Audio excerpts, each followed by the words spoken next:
Thanks, Courtney.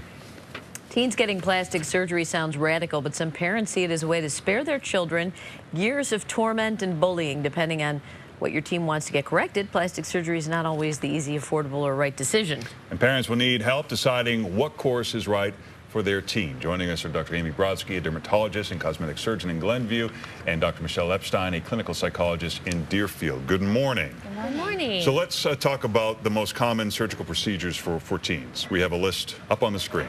The most common surgical procedures that are invasive are usually nose jobs, breast reduction, breast augmentation, and even ear surgery, liposuction. But I also see a lot of non-invasive procedures, and that's what the bulk of my wheelhouse is: acne surgery, acne scarring, Botox for hyperhidrosis or sweating, and of course laser hair removal too for young teens. I think something, people have for years have seen something like, oh, you want to correct an ear or a nose problem, Right. but when people hear about teen girls getting breast augmentations is usually when they're like, are you kidding me? But once you turn, if they have parent approval, they can do it starting or older, right? Wow. So what do you think psychologically the impact of this kind of thing is, Michelle? Well, the thing is that we need to look at their motivation, right? Why do they want to do this? Sometimes girls want to do it to make themselves feel better, and they have realistic expectations about what that change will do. I'll feel better about my body and a little more confident. But their underlying psychology is pretty healthy. They are otherwise functioning pretty well. But a lot of times what we see, particularly in the media recently, is teens who've been bullied and they want to get nose jobs or some facial reconstruction, and they believe it's going to transform their lives. All of a sudden the bullying will stop. They won't be depressed. They'll feel confident.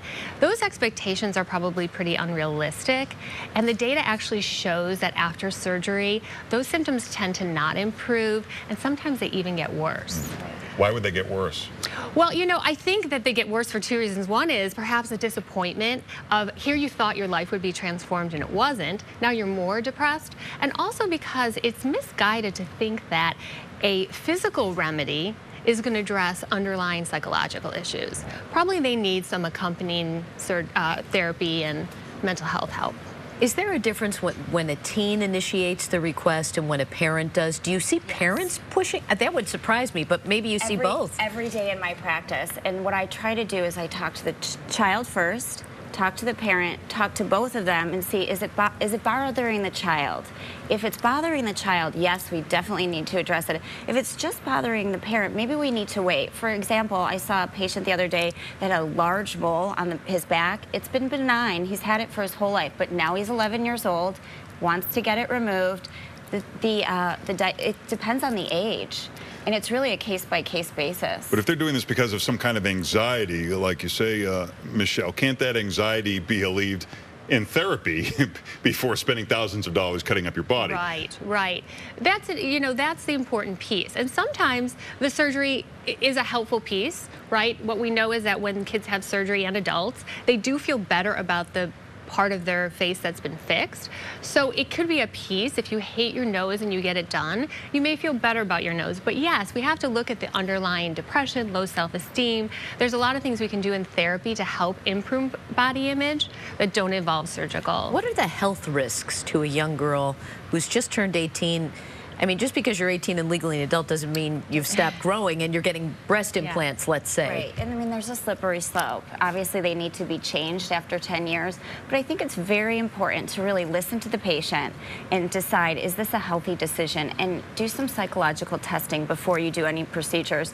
But I think, of course, for something like acne scarring, I think that's really important to jump on early and to really let patients know that this is something we should treat now because it may bother them when they're older. I wanted to say something about like the breast implants. The other thing we know about teens is as they grow physically and emotionally into their 20s, body image tends to get better, even in the absence of intervention. So when we're talking about the more risky invasive procedures, it really is prudent to wait into your 20s if you can convince young adults to do that, because sometimes we grow into our own a little bit and we decide we don't need those. Yeah, you're comfortable with who you are. You figure it out a little bit. Absolutely. I'm just curious.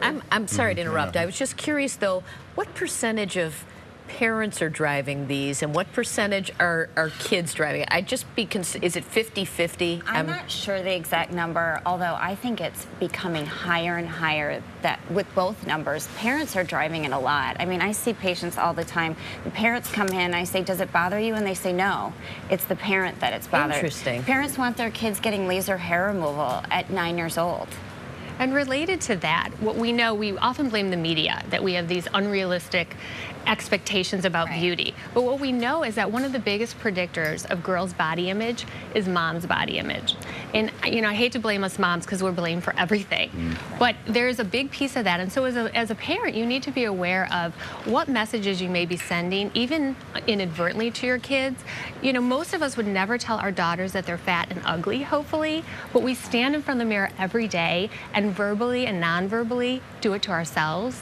And they're watching us, and that impacts them a lot. And maybe it's the parents who need to be in therapy as much as the kids. You don't know what we go through, Larry. It's real easy to judge. Michelle, I have a new patient for you.